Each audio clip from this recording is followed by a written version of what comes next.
Assalamualaikum warahmatullahi wabarakatuh. Halo teman-teman semuanya, selamat datang di podcast Hitoba.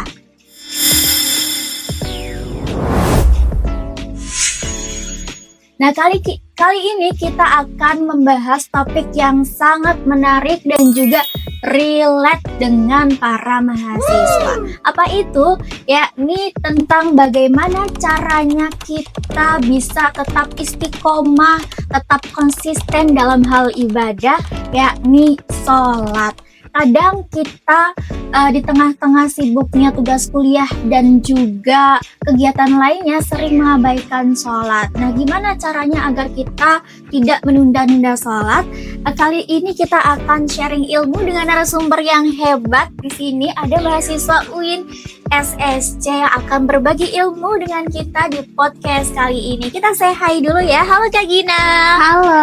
Oke. Terima kasih Kak Rohi atas sambutannya ya teman-teman. Jadi benar banget nih, kali ini kita akan membahas tema yang relate banget sama mahasiswa ya. Apalagi di tengah perkembangan zaman kali ini, dimana kita pasti juga di sela-sela kesibukan tuh susah banget cabut ya dari aktivitas gitu. Apalagi ketika kita sudah PW ya, bahasa gaulnya mah PW ya. Benar. Kita sudah PW dalam mengerjakan tugas itu, jadi kayak susah banget untuk cabutnya. Nah, betul sekali Kak, kadang kita juga mikir ya, aduh lagi fokus tugas kuliah nih, tapi bentar lagi sholat. Dan kalau kita sholat, konsentrasi kita ini buyar gitu Kak. Nah, seakan-akan para mahasiswa ini menjadikan sholat itu sebagai beban Kak. Nah, gimana sih agar kita ini sebagai mahasiswa tidak bisa merubah pandangan atau mindset tersebut Kak Gina? Oke, baik, bagus sekali pertanyaannya ya, karena relatable banget ya. Jadi kuncinya yang aku lakuin itu kita pertama itu harus ubah mindset dulu. Jadi kita ubah mindsetnya kalau sholat itu bukan kebiasaan atau aktivitas belaka aja teman-teman, tapi kita ubah sholat itu menjadi salah satu bentuk kebutuhan kita gitu. Jadi ubah menjadi kebutuhan, lalu sholat ini kita jadikan sebagai merecharge diri kita gitu. Jadi ibaratkan kita itu adalah sebuah HP, lalu ada charger pasti kan. Kalau misalkan HP itu baterainya habis, otomatis butuh di charger. Sama kayak tubuh kita. Ketika tubuh kita sudah mulai melemah, otomatis kita harus apa? Harus sholat. Jadi perantaranya itu dari charger. Jadi sholat ini kita lakukan sebagai merecharge diri agar diri kita semakin lebih dekat lagi dengan Allah, juga lebih refresh lagi, karena nanti akan kita bahas selanjutnya untuk lebih menarik lagi nih teman-teman. Wah, betul sekali, keren sekali ya teman-teman analoginya Kak Gina ini, bahwasannya tadi sholat itu sebagai charger, betul kan? Nah, itu teman-teman. Jadi kalau sholat itu bukan cuman sekadar gerakan fisik aja, tapi di tenaga medisnya juga ternyata ada riwayatnya. Ternyata ada manfaatnya, bukan cuman sekedar gerakan doang gitu. Tapi untuk sujud sendiri itu adalah perlancar aliran darah kita menuju otak. Makanya setelah sholat itu kan kita jadi fresh gitu kan Kak. Karena ketika sujud itu kita jadi lebih dekat dengan Allah, dan juga tubuh kita ternyata dapat manfaatnya gitu. Jadi teman-teman juga tahu gak sih, ternyata ketika waktu kita sujud itu tuh kita tuh sejengkal lebih dekat dengan Allah gitu. Makanya selain spiritualnya dapat, ternyata kesehatan kita juga dapat gitu. Masya Allah, ternyata ya teman-teman, sholat itu juga ada manfaat medisnya. Betul Kak Gina. Dan berarti sholat itu juga bisa kita jadikan sebagai refreshing sebelum beraktivitas agar kita lebih lancar. Betul Kak Gina? Sekali. Seperti Rasulullah SAW ya teman-teman. Beliau itu ketika ada masalah, itu beliau tuh bukannya lari dari masalah, tapi beliau malah mericas dirinya, yaitu dengan sholat, agar nantinya ketika menyelesaikan masalah itu dengan kepala yang dingin ya, refresh gitu, dengan kepala yang fresh dan juga lebih tenang hatinya gitu. Wah, betul sekali ya teman-teman. Jadi sholat itu bukan hanya sebagai kewajiban saja, tapi melainkan juga kebutuhan agar kita itu bisa recharge tenaga dan juga pikiran. Nah, jadi kesimpulannya ya Kak ya, sholat itu jangan lihat sholat itu sebagai pengganggu, sebagai beban aktivitas, tetapi jadikan sebagai pengisi ulang energi kita agar kita bisa beraktivitas, melakukan kegiatan kuliah itu dengan tenang dan juga lebih fokus. Betul Kak Gina? Betul sekali. Bahkan ketika selesai sholat kita tuh jadi lebih tenang gitu. Kalau misalnya kita tunda-tunda gitu kayak gelisah ya teman-teman ya, gelisah. Jadi kayak kepikiran, aduh belum sholat nih, udah mau waktu asar gitu. Kan kalau misalnya kita lebih awal lagi, jadi kita udah tenang nih, udah sholat gitu. Jadi nggak ada yang perlu dipikirin lagi. Jadi tipsnya kita harus sholat lebih awal gitu. Betul sekali ya teman-teman. Nah, jika tadi Kak Gina kita membahas sholat itu sebagai recharge energi kita sebelum melakukan aktivitas, sekarang kita akan membahas bagaimana sih apa saja tantangan sholat dan juga tips-tips agar kita tidak menunda-nunda sholat gitu. Jadi, tapi tantangan sebenarnya itu kadang ya teman-teman bukan karena kita nggak tahu manfaat sholat itu sendiri ya teman-teman, tapi karena malas gitu dan keteteran waktunya Kak Gina. Nah misalnya nih kita sedang tugas kelompok, Kak Gina sering banget kalau sudah masuk zuhur, kadang di pikiran kita tuh nanti aja deh sholat zuhurnya, nanggung sedikit lagi. Nah padahal sedikit lagi itu sampai tiba waktunya asar. Jadi sholat zuhur yang tadi itu ketinggalan nih Kak Gina.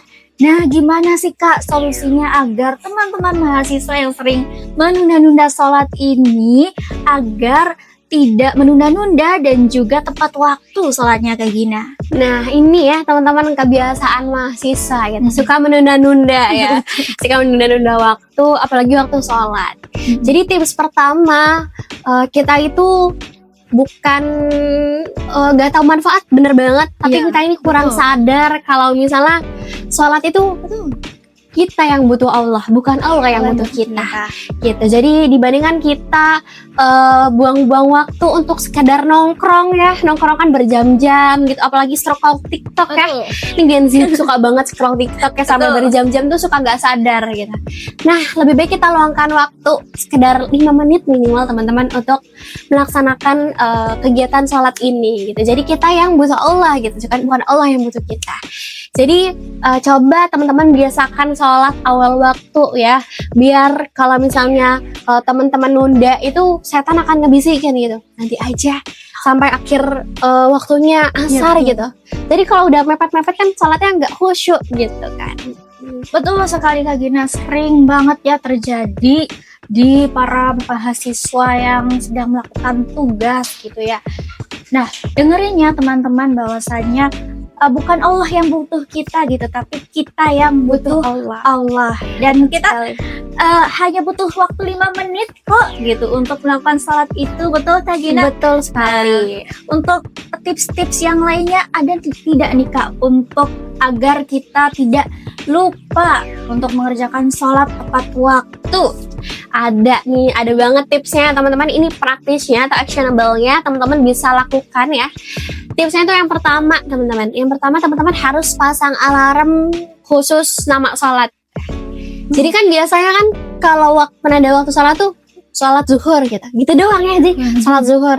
Biar teman-teman tuh lebih kayak pikiran tuh lebih kayak oh iya nih sholat zuhur nih, jadi namanya itu sholat zuhur, yuk recharge diri gitu. Jadi kayak kita ngerasa dipanggil ya, jadi kita ngerasa dipanggil dari notifikasi itu. Lalu yang kedua ini kita jadikan integrasi sholat ke rutinitas gitu. Jadi bukan sekedar aktivitas tapi ke rutinitas yang harus kita lakukan gitu.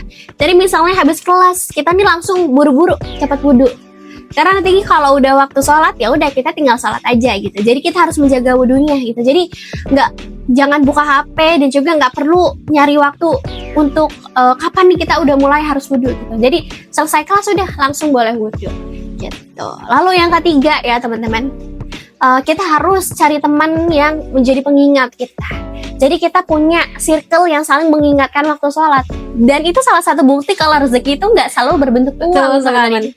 Rezeki itu selalu nggak berbentuk uang, tapi punya teman, punya circle yang selalu mengingatkan kita kepada kebaikan juga salah satu rezeki atau anugerah yang Masya Allah, sangat dahsyat sekali teman-teman. Jadi misalnya kalau punya temen ya, circle positive vibe ya namanya ini ya, suka mengingatkan gitu, yuk asar dulu yuk, kita tunda dulu salatnya, itu kan jadi adem ya. Jadi ternyata kita temenannya tuh bukan cuma di dunia aja, tapi temenannya juga di akhirat. Insya Allah, amin gitu ya. Jadi yang keempat, jangan merasa berdosa kalau misalnya kita menunda kegiatan yang lain demi aktivitas sholat ini, demi rutinitas sholat ini gitu. Jadi kita ngerasa mahasiswa-mahasiswa ini ngerasa kalau misalnya kita nunda kegiatan itu tuh kita keluar dari fokus. Itu salah ya teman-teman. Tapi justru itu salah satu bentuk kedisiplinan kita untuk bisa sholat tepat waktu gitu. Karena biar nanti setelah tadi udah dibahas-bahas kita harus awal waktu, karena nantinya kalau kita akhir-akhir tuh rasa gelisah ya. Jadi kita lebih baik melakukannya awal waktu dan juga disiplin gitu. Betul sekali Kak Gina, menarik ya. Di sini ada tips bahwasanya teman juga berpengaruh gitu. Kalau misal kita memiliki teman atau circle yang mengingatkan kita untuk sholat, wah berasa beruntung sekali ya Kak Gina ya. Sekali. Nah, jadi jangan sampai ya teman-teman sholat ini menjadi korban keasyikan duniawi. Betul Kak Gina? Betul sekali. Jadi Allah itu nggak minta neko-neko ya teman-teman ya. Allah itu nggak minta yang ribet-ribet. Allah tuh cuma minta kita itu untuk sholat gitu. Seperti di dalam surat Toha ya ayat 14 yang mana dirikanlah sholat untuk mengingatku gitu. Jadi Allah itu bukan nyusahin kita teman-teman, tapi justru dengan sholat hati kita itu menjadi tenang. Jadi mahasiswa yang hatinya tenang itu bisa lebih mudah menyerap ilmunya. Jadi gak gampang emosi gitu ya. Betul sekali, betul Kak Gina. Kalau misal kita menunda-nunda sholat itu pasti bawaannya emosi. Betul sekali. Berarti kesimpulannya nih teman-teman, sholat itu bukan menjadi penghambat tapi pengisi energi kita. Dan tips utamanya itu jangan tunda ya Kak Gina. Tapi implementasikan atau terapkan ke rutinitas harian kalian, serta cari support system atau teman circle yang bisa mengajak kalian untuk sholat tepat waktu, mengajak kalian ke dalam kebaikan. Nah, oke Kak Gina, ada pesan terakhir nggak nih buat pendengar-pendengar kita? Ada nih, aku pesan ya ke teman-teman semuanya, kita jangan pernah ngerasa kalau kita itu terlalu sibuk gitu ya, terlalu sibuk untuk sholat gitu, tapi kita tidak memiliki waktu untuk sholat gitu. Jadi yang berhak atas waktu kita itu Allah gitu teman-teman. Jadi yang waktu kita diluangkan itu untuk beribadah gitu. Jadi kita menunggu 24 jam ini tuh untuk apa sih? Untuk sholat gitu teman. Jadi kita hidup ini untuk apa? Menunggu waktu sholat. Jadi ketika udah waktunya sholat, ya udah kita sholat gitu. Jadi 5 menit itu sebentar ya teman-teman ya. 5 menit ini sangat berharga sekali daripada 5 jam aktivitas yang ternyata tanpa berkah gitu ya. Jadi mulai hari ini teman-teman boleh nih menerapkan tips-tips tadi ya. Tips-tips tadi biar teman-teman itu lebih dekat dengan Allah dan juga teman-teman bisa lebih menaikkan lagi imannya gitu. Karena di sini kan imannya naik turun ya. Jadi insya Allah Allah akan memudahkan selalu jalan teman-teman ketika teman-teman itu lebih dekat dengan Allah. Amin, amin, amin ya Kak Gina ya. Keren banget ya Kak Gina ini. Nah, makasih banyak nih Kak buat ilmunya, dan untuk teman-teman pendengar, semoga podcast ini jadi pengingat kalian agar tidak menunda-nunda sholat, melaksanakan sholat tepat waktu dan juga terus berbuat kebaikan. Nah, jangan lupa share ya ke teman-teman kuliah yang lain, dan sampai jumpa di episode berikutnya. Tetap semangat beribadah ya. Bye-bye.